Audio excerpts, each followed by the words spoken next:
it's your boy Bishop, and today I am going to talk to you about the newest upcoming Call of Duty, which has been announced to be called Infinite Warfare. Now, that's the name. I guess they wanted to play off the Infinity Ward name. That's fine. Obviously, I don't like the Warfare part because it brings back bad memories of Advanced Warfare, and as most of us know, Advanced Warfare was not a favorite of our community. So, bringing it back up is not a good thing, but we're going to move on with our lives. The past is the past. But what I want to talk to you guys today about is basically the top 5 things that I want to see in the new Call of Duty that to me are most important for making it a great game.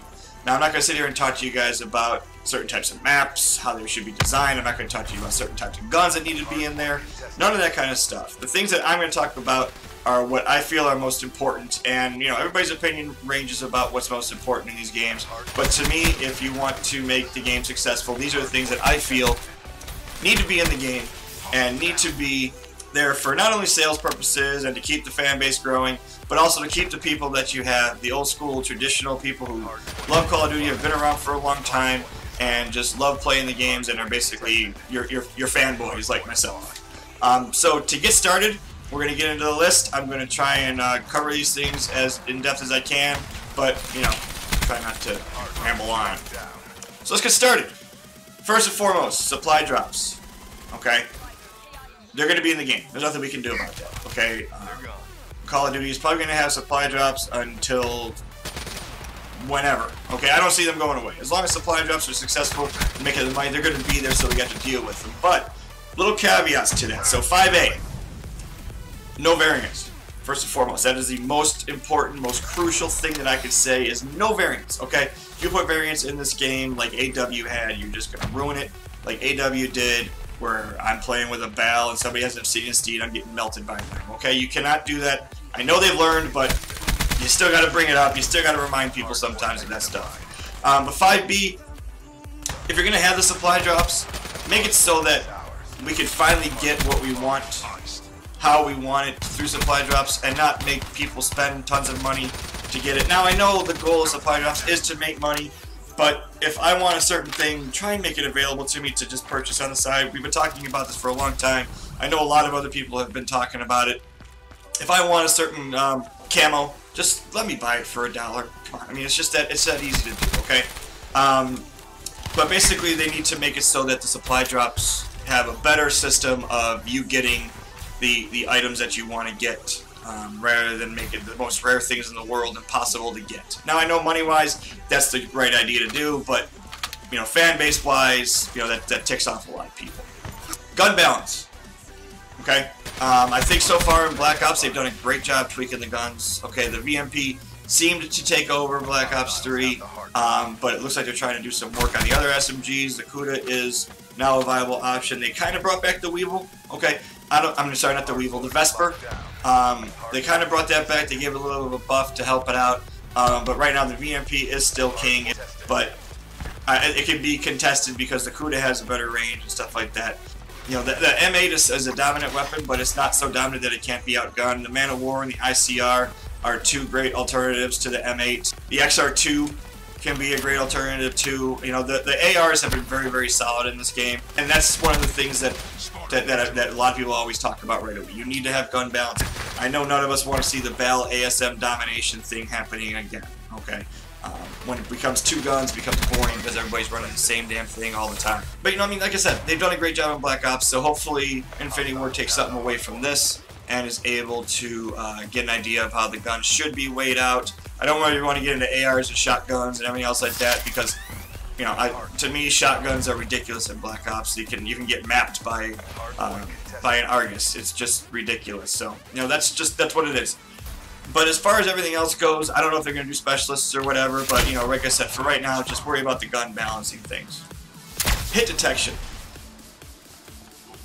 I know these guys work together. I know these developers work together. I know that they give each other ideas. I know that they help each other with their games. So why is it that we can't get hit detection like we had in COD Ghosts? I know a lot of people did not like Ghosts, but to me, I think it's more for the gameplay than anything else, and not about the hit detection. Because to me in COD Ghosts, the hit detection was the best that I've had since that game. Okay, I can go back and I can play COD Ghosts, and I can see a complete difference in my hit detection compared to now, whereas in AW and in Black Ops 3, I just feel like it's just randomized. I don't feel like it's got the immediate hit detection like Ghosts had. So we need to bring back the better hit detection so that we can make the game a lot more fun to play and make it so that we're not firing and then 4 bullets in, you're finally getting hits. To me, the hit detection is just, it's really, really important, and I really hope that they're able to bring that back into the game like they had it in Ghosts. But we'll see what happens with that. Alright, this one you're going to realize that I talk a lot about this topic in a lot of my videos. So the fact that it's actually at number 2 is going to show you how important I think number 1 is. But for number 2, I'm going to talk about the competitive side of things. And what I mean by that is not the pros that are already in there. Obviously that stuff I've talked about in a previous video, but just to kind of recap, they really need to focus on the competitive side of things. This year is really lack, except for the CWL being on Tuesdays and Wednesdays. The LANs have been non-existent. Okay, I don't know if that's because of the fact of the issues that they had with Sony and their controllers and the Bluetooth and stuff like that. Maybe that stuff hasn't been fixed. It's just ridiculous that we've only had a couple of LANs, and I know MLG Anaheim's coming up.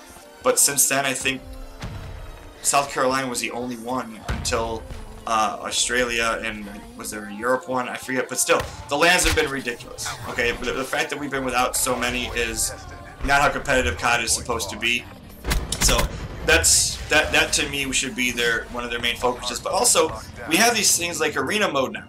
I wish that they would make these arena modes so that, you know, if me and my squad go on and we register on, say, a website for Infinity Ward as a team, make it so that every time I go into arena play with my entire squad, I'm earning points towards being able to get ourselves into a competitive side of things. To me, it's kind of ridiculous to have to go into UMGs or MLGs or, you know, whatever else there may be out there for people to play competitively with. Go in there, sign up, try and find a team to play against, wait for somebody to post a match, check Twitter for matches, do all this stuff. We have arena in the game. We have a competitive side in the game. So make it so that we can have basically our clan wars again in the competitive side. Let me earn points for every time I win, and let me rank my team up. Because I know I go on to some of the competitive websites and I see teams that are, you know, 75-2, and I'm wondering why they're not in the CWL. Okay? Make it so that the smaller guys can start to get into these things, and by having a competitive side in arena mode, you can really help the smaller people to make their way up, basically a ladder in the game itself, and make it so that they can maybe qualify to go to a LAN that way. Now, everybody's going to say, oh, well, you know, people could cheat, people could hack the game at the beginning, and they could fudge their stats. Well, you know, we have a theater mode. You bring theater mode and you record the games. If somebody is messing with the game, you have theater mode to be able to send it to Infinity Ward or who's ever running the competitive side to show them what this team was doing that was cheating. Okay? Not really the end-all be-all example, but I'm just saying if we have a way to be able to show the people that are running the competitive side, hey, this team is cheating, this is how, and here's my proof, that makes it that much easier. I mean, that's the way it is kind of with UMG now. If you have a YouTube video, or if you go into arena mode and you show them where they were doing a glitch or where they were trying to hide and do all this stuff, you can dispute your match and you can end up, you know, getting the win because of a dispute. Okay, obviously this is just throwing ideas out, but to me, playing and grinding in this game in arena is pointless because I'm not going to get into any type of a tournament, just like nobody else will, except for if they're going onto UMGs and racking up points and ranking themselves up. Finally, connection.